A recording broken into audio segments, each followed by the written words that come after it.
আমরা আগে ভালো ছিলাম এই কথা দ্বারা মানুষ বোঝাতে চাচ্ছেন না যে আবার শেখ হাসিনা ক্ষমতায় আসুন, আবার তিনি ক্ষমতায় বসুন। আগের মতো হেলিকপ্টার থেকে তিনি গুলি করার নির্দেশ দিন। গুম, খুন, হত্যাযজ্ঞ যা কিছু চালিয়েছেন সব চালান।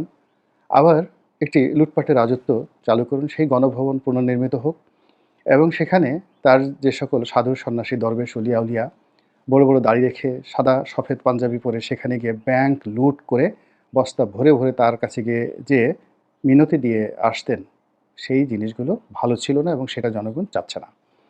জনগণ এখানে যে বিষয়টি বোঝাতে চাচ্ছেন সেটি হলো শেখ হাসিনার জমানার যে ভালো দিক, সেই ভালো দিকগুলো এই সময়টিতে তারা আশা করছেন।